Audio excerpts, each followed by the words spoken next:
সব ছেলেদের কি একই রকম ভাবেন আপনি?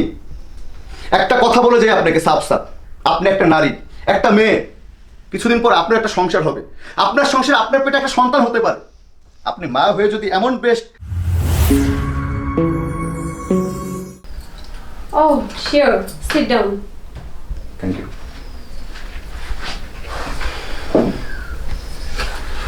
আপনি তো ইন্টারভিউ দিতে আসছেন। জি। তো আমার তো একটু কন্ডিশন আছে। ম্যাডাম, অ্যাকচুয়ালি আমি বুঝতে পারছি না আমার ইন্টারভিউর সঙ্গে কন্ডিশন কিসের। আমি সার্টিফিকেট নিয়ে আসছি। রাখেন আপনার সার্টিফিকেট। শুনেন, আমি আপনাকে বুঝাই দিচ্ছি। শুনেন, আমি তো ফার্স্টেই বললাম এই পোস্টে যে আমি আপনাকে চাকরি দিব, আমি তো আপনাকে দিচ্ছি, আপনি আমাকে কি দিবেন? অ্যাকচুয়ালি গিভ অ্যান্ড টেক যে বিষয়টা আছে না, এটা তো আপনি জানেনই, বুঝেনি। বাট আপনি গিভ অ্যান্ড টেক বিষয়টা তো বুঝেনি। Give and take? হ্যাঁ, গিভ অ্যান্ড টেক মানে তো কিছু দেয়া নেয়া। তো আমিও আপনার কাছে কিছু চাই। হ্যাঁ, আমি আসলে বুঝতে পেরেছি। গিভ অ্যান্ড টেক বলতে আপনি আমার কিছু চাচ্ছেন। হ্যাঁ, অবশ্যই আমার চাকরিটা যদি হয়ে যায় তাহলে আমি মন দিয়ে অফিসের কাজ করব। আমি সবসময় চেষ্টা করব যে কিভাবে অফিসটাকে আরও ভালো এস্টাবলিশ করা যায়, সেটাই তো চাচ্ছেন, তাই না? এটা তো আপনি অফিসকে দিবেন, বাট আপনি আমাকে কি দিবেন? আমি সরি, ক্লিয়ারলি বুঝতে পারছি না আপনাকে আমি কি দিব। শুনেন, এই যে দেখতেছেন এই অফিসটা, যত বাড়ি গাড়ি সব কিছুর মালিক আমি। বাট আমি কিন্তু এখনো বিয়ে করিনি, আমি আনম্যারিড। তো আমি যদি মনে করেন আপনাকে কোনো একটা কন্ডিশন দেই, আপনি কি রাজি হবেন না?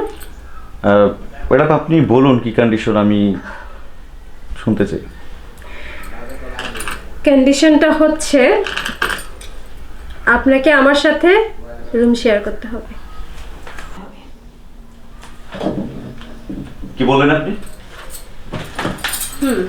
আপনি যেটা শুনলেন আমি সেটাই বলেছি, আমার সাথে আপনাকে এক রাত থাকতে হবে। আচ্ছা, আপনি মনে হয় ভুল বলছেন বা মানে ভুল ভাবছেন। আমি সার্টিফিকেট নিয়ে আসছি চাকরির জন্য। ম্যাডাম, আপনি মনে হয় মজা করছেন আমার সঙ্গে, তাই না? রাখেন আপনার সার্টিফিকেট, আমি আপনাকে যেটা বলেছি ওইটাই, গিভ অ্যান্ড টেক। ম্যাডাম দেখেন, আমি চাকরি নিতে আসছি সার্টিফিকেট দিয়ে, গিভ অ্যান্ড টেক দিয়ে আমি চাকরি নিতে আসিনি। হ্যাঁ, আরেকটা কথা বলি,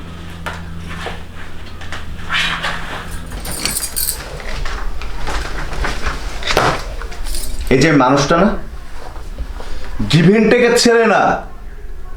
হ্যাঁ, আমি লেখাপড়া করেছি অনেক কষ্ট করে, আমার বাবা মামাকে লেখাপড়া শিখিয়েছে অনেক কষ্ট করে।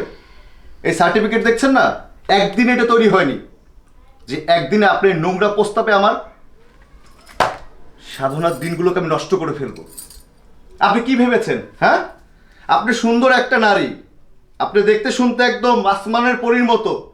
আমি আসলাম চাকরির জন্য, আপনি সহানুভূতি দেখিয়ে আমাকে বললেন গিভ অ্যান্ড টেক, তার মানে আপনাকে বেড শেয়ার করতে হবে। আপনি নির্লজ্জের মতো বলতে পারছেন। হ্যাঁ, আমি সেটা অ্যাকসেপ্ট করতে পারতেছি না। কেন পারতেছি না জানেন? আমার বাবা যখন আমাকে থুয়ে পৃথিবী ছেড়ে চলে গেল না, আমার মা খুব কষ্ট করে আমাকে মানুষ করছে, মানুষের বাসায় কাজ করে আমাকে লেখাপড়া করাইছে। আমার মার একটা আদর্শ আছে। আজকে আমি বড় হয়েছি, লেখাপড়া করেছি, ভালো একটা চাকরির জন্য, এই সার্টিফিকেটের জন্য অনেক পরিশ্রম করছি, সার্টিফিকেট তো পেয়েছি। যে অফিসে গিয়েছি চাকরির জন্য সকলে আমাকে বলেছে আমার মামা খালু আছে কিনা, আমার আত্মীয় স্বজনের মধ্যে কেউ সচিব কিনা, আমার ব্যাংক ব্যালেন্সের ভারী কত, টাকা পয়সা কত, আমার তো কিছু নেই। সততা নিয়ে আসি চাকরির জন্য। আর আপনি কি বললেন? আপনি বললেন আপনার সঙ্গে বেড শেয়ার করতে হবে, ধরে অফিসে বসে স্টাফদের সঙ্গে পরকীয়া লিপ্ত হন। সরি, পরকীয়া বলছি কেন, একটা কথা ভেবে দেখেছেন? আজকে যদি আপনার বিয়ে হয়, আপনার একটা সংসার হবে, কিছুদিন পর একটা বাচ্চা হবে, মেয়ে বাচ্চা হতে পারে। আপনার মেয়ে বাচ্চা যদি হয়, বড় হয়ে আপনার মতো এমন বেশ ধরে যদি অফিসে বসে স্টাফদের সঙ্গে বেড শেয়ার করতে চায়, আপনি মা হয়ে কি করবেন? হ্যাঁ, এখনো সময় আছে, নিজেকে শুধরান, জীবনকে বুঝতে শিখেন। তা না হলে এপারেও কিছু পাবেন না, পরকালেও কিছু পাবেন না, আর বাকি রইল আমার চাকরি। আপনার মতো একজন অফিসে চাকরি করার ইচ্ছা আমার কোনো রকমই নাই। বাই। দাঁড়ান মিস্টার মুন্না, দাঁড়ান। অ্যাকচুয়ালি এতক্ষণ ধরে আমি যাই করছিলাম পুরোটা সত্যি না, জাস্ট আমি আপনাকে ট্রাই করার জন্য করছিলাম। ট্রাই? মানে আমার এই অফিসে আমি যাকে এমপ্লয়ি হিসেবে খুঁজতেছি, আমি খুঁজতেছি আপনার মতো একটা সৎ মানুষ। এই জন্যই আমি একটু টোপ ফেললাম যে আপনি কি কোনো লোভে পড়েন নাকি আপনি পুরোটাই সৎ। মিস্টার মুন্না, আমি বুঝে গিয়েছি পৃথিবীতে আসলে সব মানুষ খারাপ না, সব মানুষ প্রতারক চিট বাটপার না। আপনার মতো সৎ মানুষও পৃথিবীতে আছে। সো মিস্টার মুন্না, আপনি আমাকে যেরকম ভাবতেছেন আসলে এতটা খারাপ আমি না। এই যে কোম্পানি দেখতেছেন, গাড়ি বাড়ি যাই আছে, এই পুরোটা আমার বাবার। আমার বাবা মারা যাওয়ার পর আমি অনেক কষ্ট করে এই কোম্পানিটা ধরে রেখেছি। বাবারও ইচ্ছা ছিল একজন সৎ যোগ্য মানুষের হাতে এই কোম্পানির দায়িত্বটা দিবে, আর আমিও এতদিন ধরে এরকমই খুঁজছিলাম একজন সৎ যোগ্য মানুষের হাতে কোম্পানির দায়িত্বটা দিতে, এই চেয়ারটা দিতে।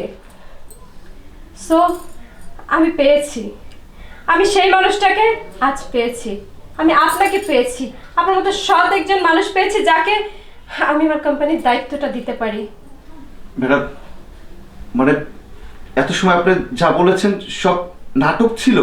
হ্যাঁ মিস্টার মুন্না, সবটাই আমার সাজানো নাটক ছিল। এক্সট্রিমলি সরি ম্যাডাম, আমি না বুঝে আমি আপনার সঙ্গে অনেক বড় একটা ভুল করে ফেলেছি। তার মানে আমার চাকরিটা হচ্ছে? হ্যাঁ মিস্টার মুন্না, অবশ্যই আপনার চাকরিটা হচ্ছে। আপনার জন্য অনেক বড় সুসংবাদ, কালকে থেকে আপনি চাকরিতে জয়েন করবেন। এই যে রইল আপনার চেয়ার, এই চেয়ার এখন থেকে আপনার। সত্যি বলছেন? হ্যাঁ একদম।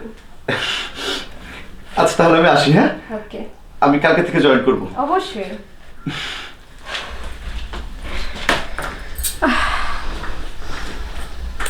আসলেই এরকমই একটা সৎ যোগ্য মানুষ আমি খুঁজছিলাম।